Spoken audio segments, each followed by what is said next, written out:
Welcome to Experts Explain Trauma. Today we've got Dr. Jessica joining us to answer questions that we have about binge eating and emotional eating.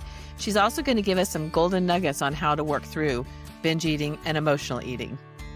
Okay, Dr. Jessica, here's our question for today. How can I tell the difference between emotional hunger and physical hunger when I've never known the difference? This question came up. It's not mine, but it is mine. Seriously, when I wrote it out, I'm like, oh, that's a great question. So, yeah. Yeah, and it is a great question, and it's definitely a question that comes up frequently with my clients. In fact, for my online program members and my Finding Food and Body Freedom formula, like this is one of the things I teach in week 2. Honestly, is how to identify actually like real hunger signals in your body. Because anyone who has struggled with binge eating or even emotional eating often really struggle to know the difference between physical and emotional hunger. So if you don't know the difference, that's totally understandable. Yeah, because I think about when I was writing this question out, I was thinking, I don't know. I mean, I'm learning that right now. I've gone all my life without knowing that because I didn't pay attention to my hunger cues, or full cues, I guess is a better term. Paid attention to the hunger cues, but not the full cues. Yeah. Yeah. And so it's interesting. Like, so you think about like, a baby, right? So if any of your listeners out there are women and have had babies, right?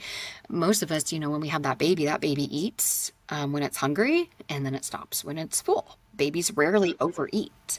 And so we come into this world with the ability to recognize our hunger and fullness signals, but somewhere along the way they get messed up. And so that's why I say it's really understandable if you don't know the difference between emotional and physical hunger, because many women struggle with it because, they've spent years overriding their signals, right? And distrusting their body. And, diet culture teaches us to ignore hunger and to wait it out. Trauma teaches us to disconnect from our body, right? Because it's not safe.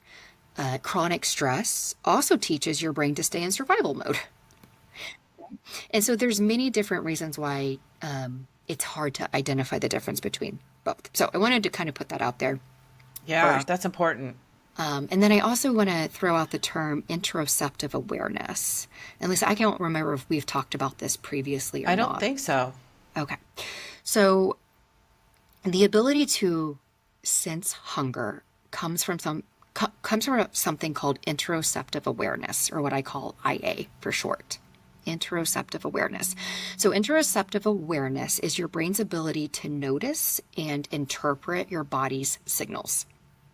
This includes being hungry. This also includes helping you sense when you're tired and need to go to bed, or when you're in pain, or when you're emotionally activated, right? It's like, okay, my body is giving me these signals and then I interpret them. I can listen and I can interpret them accurately.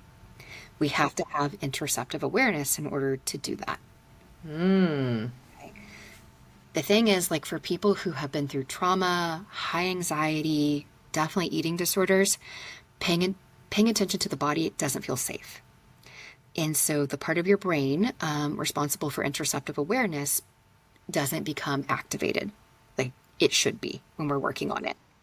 And so it is something we can recover because, like I said, we're born with it. For the most part, most of us are born with it. Now, I will say neurodivergent folks struggle more with interoceptive awareness than neurotypical individuals. And what's the difference between them? And so, well, I'd have to kind of double check the research and the science behind that. But I just wanted to make sure any of your listeners who maybe have a diagnosis of autism or ADHD, I want to make sure that they feel respected in that way, where it's like, well, I don't know if I've ever been able to identify. I know that sometimes they have a little bit more trouble identifying hunger and fullness, just because their brain is wired a little bit, even without trauma. Sure. So sure. Yeah. So I'm glad you said that. Good. Yes. So, so if you're disconnected though from your body, it's likely a protective response. And so we just need to do some work around reconnecting you to your body, and building that interoceptive awareness. And so wanted to throw that out there. So if any of your listeners feel like they're walking around with their head over here and their body over here, right? Yes. Like you're disconnected from here on down, that is what I mean by having trouble with interoceptive awareness. Okay, so it kind of goes dormant on us because we've kind of shut that down from our trauma. 100%. Yep. Mm-hmm. And so that part of your brain kind of shuts down. It doesn't become activated as much because it's not safe to. So we just have to like reawaken Wow. it and practice Mm-hmm. connecting with it. So, Yeah. Yeah. so that's a big part of, that question of like, what's the difference between emotional and physical hunger when you've never known the difference? Well, you've never known the difference likely because you're struggling with IA, right? Mm-hmm. And Mm-hmm. so it's going to be hard to continue to know the difference if you don't work on building that skill first. Got it. Okay. So how do So, we build that skill? well, that's a different question. And that's a great question. And you should write that one down. Write that. I would be more than happy to come back and talk about All that. right, we will. We Yes, will. that's a beautiful question. A lot of somatic, which stands for body, a lot of somatic body work. Yes. So, which you're going to find with a lot of, trauma folks, if you're in therapy Yes. for trauma. Yeah. So, Yeah. but great question. And I talk about that a lot with my clients as well. But Good. to the main question, if your listeners really Back to want the to know, main question. the main question, this is how my own neurodivergent brain likes to operate at times, right? I love it. Lots of different train paths, I say. Okay, so physical hunger starts in your body, okay? And it builds gradually. Okay, it does typically build gradually. It comes with actual physical sensations. Now, for some of us, that's like my stomach is empty or it's growling, or maybe there almost feels like a gnawing sensation. For some of us, it's more like low energy. If Yeah. sometimes it's shakiness. Now, if we're shaky, then we've probably wouldn't let it go on too long. We're probably way past hunger at that point. Yeah. For me, it comes with brain fog and irritability. Oh So my yeah. brain will Hangry. hangry, precisely. There's a reason why that quote unquote word exists. And so for me, it's definitely if I'm mixing up my words, right? And honestly, like Oh, as we get to the end of this recording, it's coming up on my lunch hour, and I me too. wouldn't Yeah. notice, right? If my words start to get a little crossed, that's one of the ways I know it's like, oh, it's time to eat. My Mm-hmm. body is Mm-hmm. giving me that signal. And then once you do eat, the hunger subsides and your body feels grounded again. Mm-hmm. That's physical Yes. hunger. So it builds gradually. We feel it actually in the body. Often it is satisfied by a wide range of foods and not just Mm-hmm. one.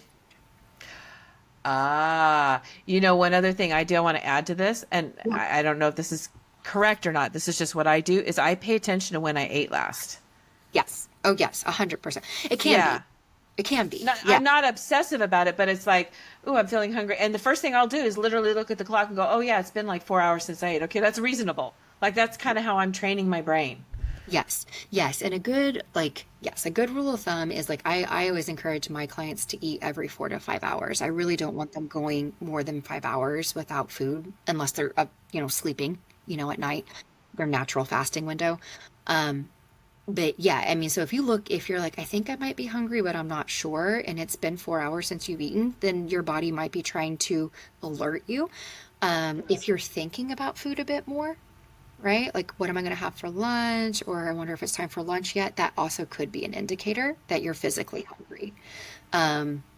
If it's more like, I have to have pizza right now, and also I'm super angry and overstimulated, that's going to look more like maybe the emotional eating kind of thing. Yes, yes. And I do catch that on myself. Like, I'll realize I'm irritated about something, and my body automatically, well, my brain automatically wants me to go get up, walk into the kitchen, grab a bag of chips, and munch. Yes. Yep. And so that makes sense, especially like when I think about like how I describe emotional hunger, right? So physical hunger comes on gradually. Emotional hunger comes on suddenly and feels urgent. I like that. That's a really clear difference. That's yes, it's one of the most clear difference I could typically Yeah. give people is like if it comes out of nowhere, oftentimes it's could be emotional hunger. And so the other thing is like, if you're physically hungry, there is often a chance that there's a wide array of foods that could help you out, right? Emotional hunger often is tied to one craving, one food in particular. And I Yes. must have that food, if that makes sense. That totally makes sense. I am so glad you're sharing this. This is so clear. This is so clear. Okay, good. Let me think. Okay, one of the other things I also tell my clients is if you're physically hungry, like I said a bit ago, you eat and then the hunger goes away gradually and we move on.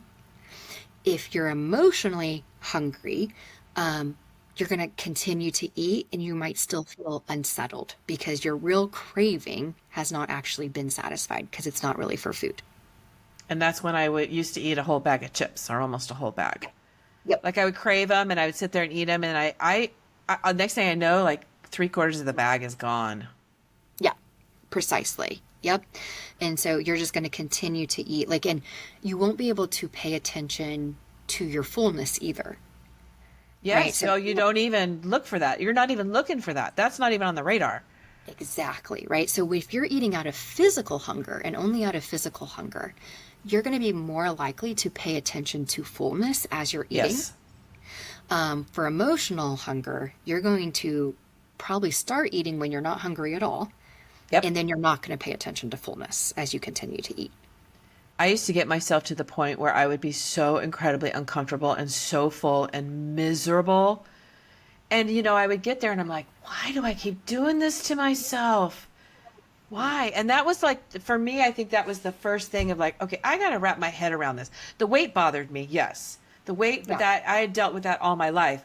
But it was finally being aware of that super uncomfortable, miserable feeling that I would have at 9 o'clock at night because I spent all evening eating, and now I'm going to go to bed and I feel like crap.